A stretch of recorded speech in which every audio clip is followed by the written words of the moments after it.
eu sou de uma família muito pobre, né? Então eu tive que começar a trabalhar com 10 anos para ajudar minha família.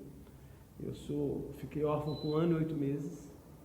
E aí minha mãe era lavadeira, então eu precisava de ajudá-la. Então, com isso, eu já tinha que trabalhar o dia todo e estudar à noite. A gente morava na rua Lagoa da Prata, esquina com a rua Parreiras, e a gente jogava bola descalço nessas ruas.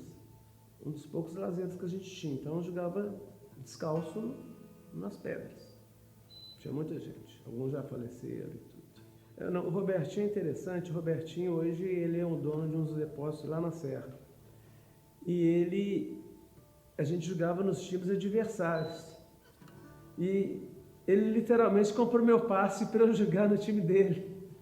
Era a maior concorrência nas peladinhas que tinha, né?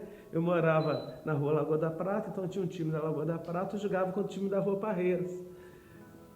E aí o Robertinho, já na veia comercial dele, já vendo essas coisas deslumbrando tudo, fez um contratozinho comigo para eu jogar para o time deles.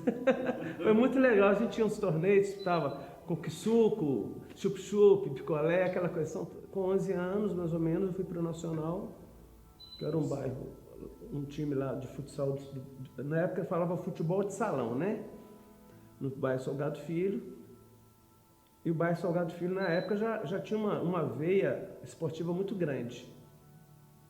América Suburbano, Rapid, Milan. Em 1974, eu estava aí beirando meus 13 para 14 anos, uma professora de matemática me ajudou a trabalhar na secretaria da escola Cândido Portinari, lá no Salgado Filho. Então eu trabalhava na secretaria como auxiliar lá e estudava à noite. Então, de lá depois eu fui trabalhar como despachante. Uma outra pessoa me viu através de um cartório, começou a minha caminhada na vida profissional.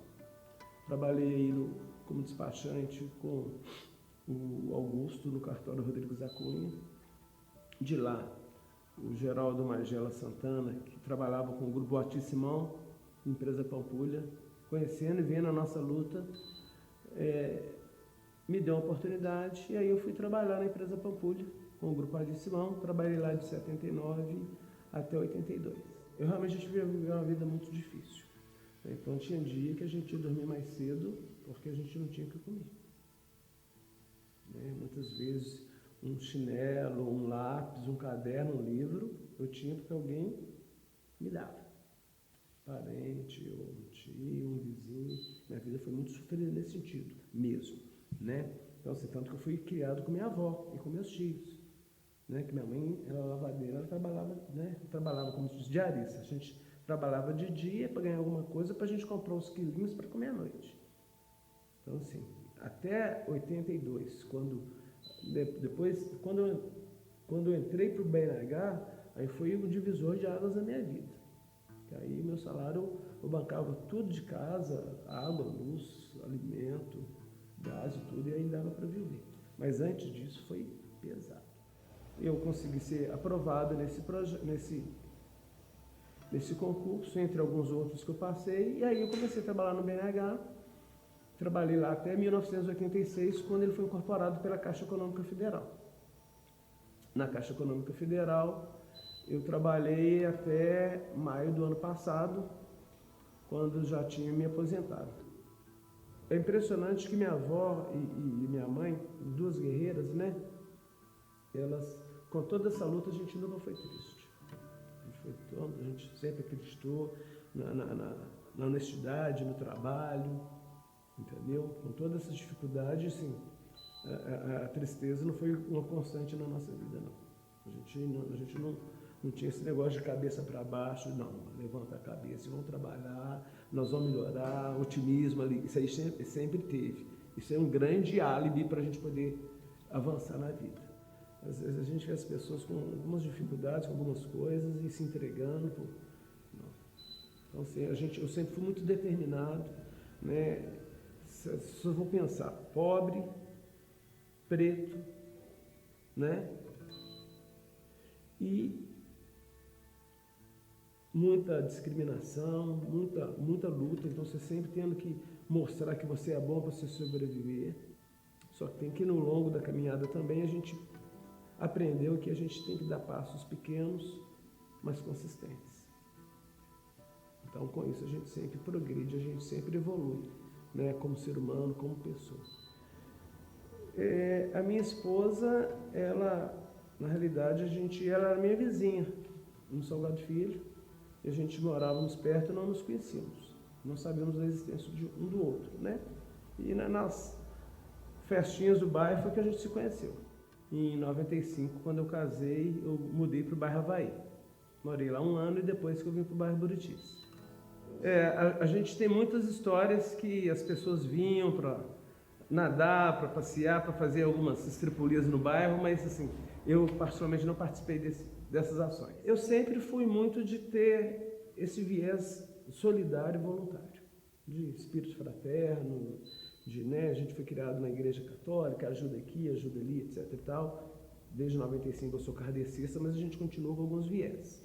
E aí, eu sempre trabalhava em ações de solidariedade. Então, no meados da década de 90, veio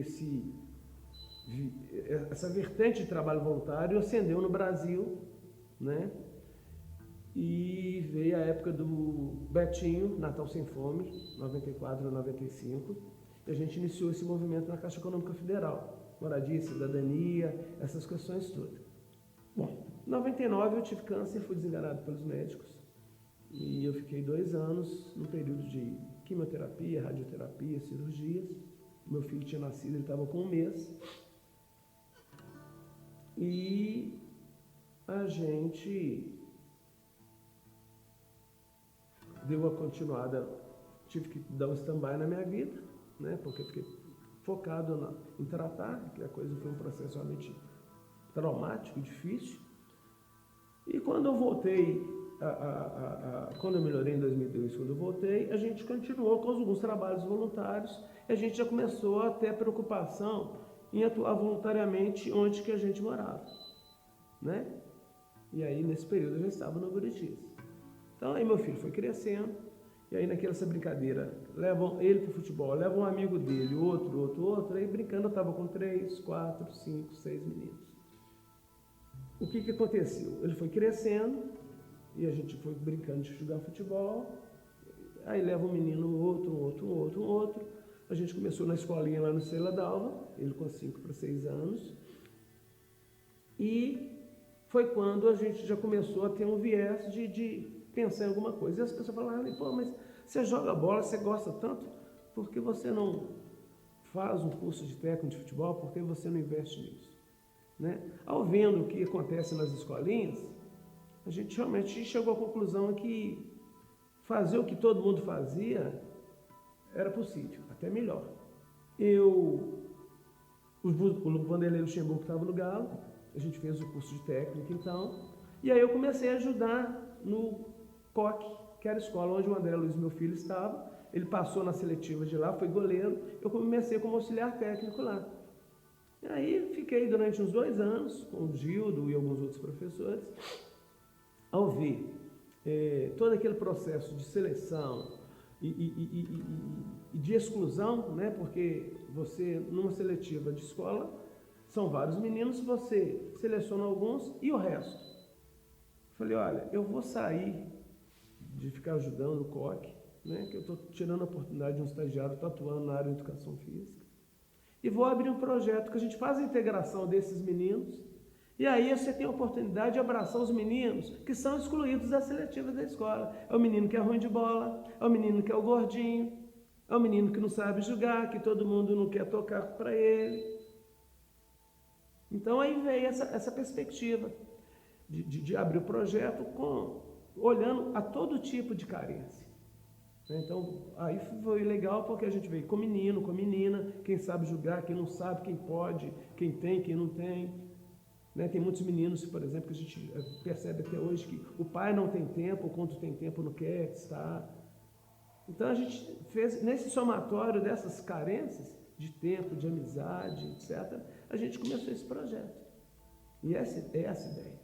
O projeto aí no dia 5 de dezembro de 2009, dia do voluntário, a gente fundou o Projeto Bonabola.